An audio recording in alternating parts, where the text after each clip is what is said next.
Welcome to the virtual lunch. Today is Friday, October 15th, and this is virtual lunch number 413. Our guest today is Kevin Novak, the managing director for cyber consulting at Breakwater Solutions, which is supporting our series this month on deconstructing data risk. Hi, Kevin. How you doing? I'm great. Thanks for having me.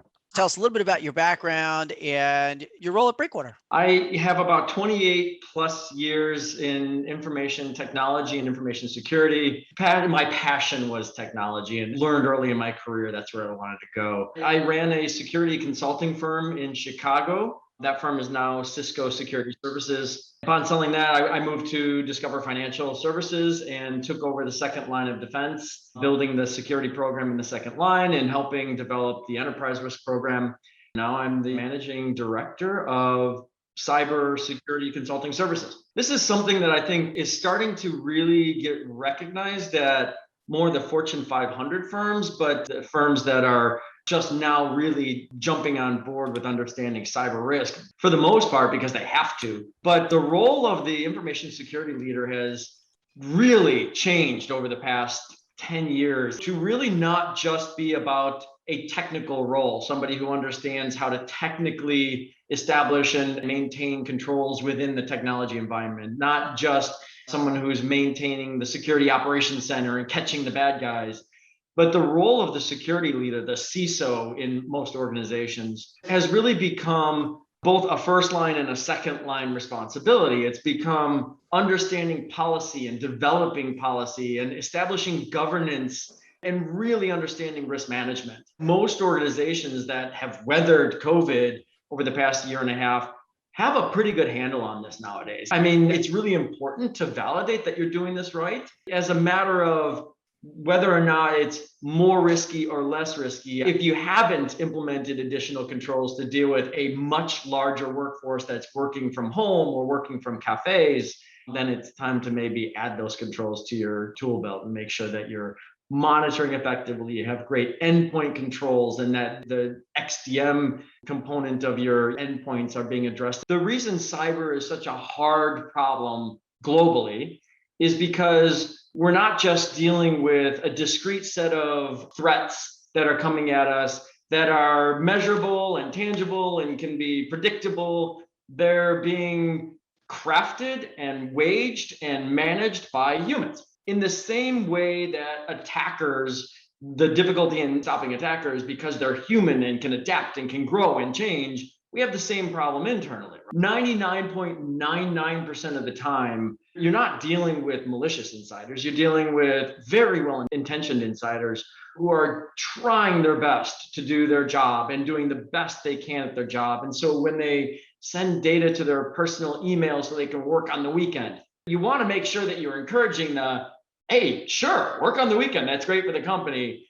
And giving them the tool to be able to do it the right way. A lot of companies simply don't invest necessarily in the technologies that allow individuals to do it the right way, or they don't have good cyber leadership saying, well, we can do it and not spend a fortune, and here's how we can do it. Or they simply decide it's a cost function. You're never going to stop everything. So there is no ever going to be a silver bullet. And part of that is the human function, right? Humans can get around just about anything if they work hard enough. And as far as the controls go, the more controls you put on individuals, the less productive they can be in their job. So there's this constant game of productivity and transparency and being able to streamline work and putting enough controls so that you don't compromise the company in a material way. And so as security professionals, we're constantly working with the risk professionals and the CEOs and the boards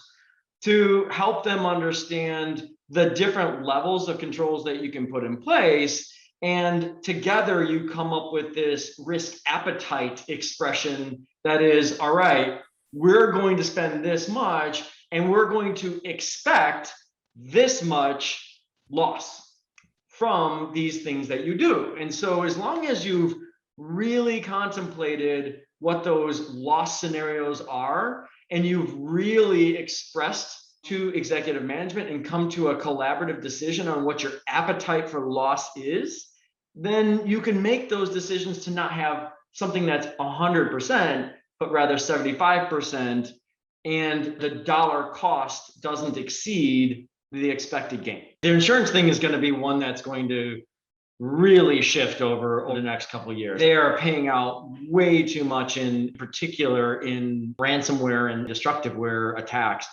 Most of the firms that are now going up for redoing their policies are losing their policies. It's not even a matter of paying more. It's a matter of you can't have a policy. So one of the things that we've put together at Breakwater is actually an insurance health check. Will you be able to maintain your cyber insurance? And I mean, it really is about the maturity of your program when it comes to that.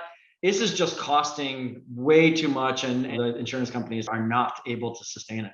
If a company can demonstrate that they have adequate capital and liquidity reserves to be able to weather a cyber attack, and they want to self-fund something like this and simply attribute it to their capital reserve adequacy, why would a government agency ever get involved in something like that? Because the whole idea is to ensure that the company maintains as a going concern and can really address their client concerns. The government's getting involved because a lot of companies don't have reserves, and they can't weather and they can't address a cyber breach that costs them more than they can afford.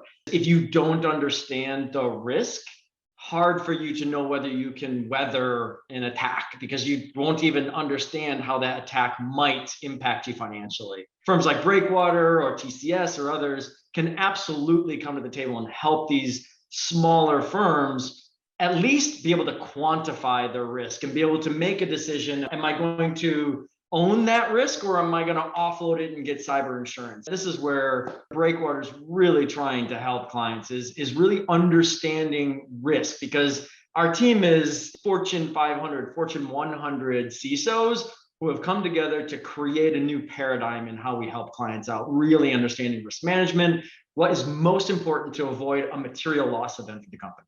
How do we all agree on what's most important? Whether you start from a qualitative perspective and get to a quantitative model for that, or you work with some of the firms out there that can really draw up more quantitative models that are based on statistical information from insurance firms. Regardless of how you do it, being able to express it in terms of loss to the organization is really the best way for you all to agree on what's most important. And so taking a look at all of your different risk areas, whether that's credit risk, capital and liquidity, and that each of them has quantified the potential for materiality or material loss events.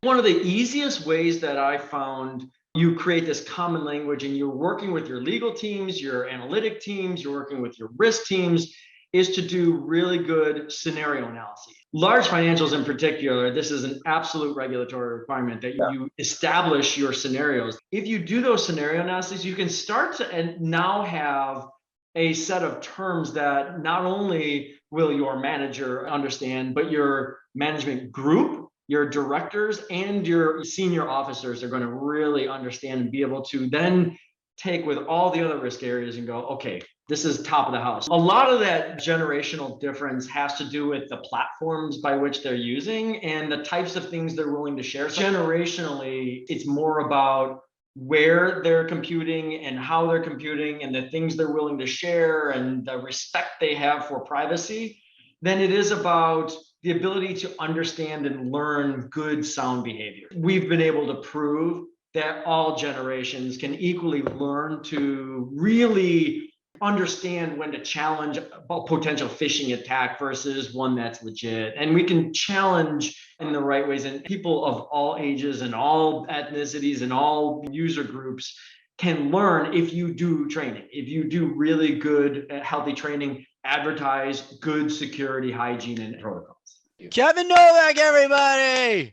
Fantastic discussion. Thank you so much. Thanks, of course, to Breakwater for supporting our series on deconstructing data risk. What a great discussion. Really grateful to everyone for joining, and I hope you all have a great weekend.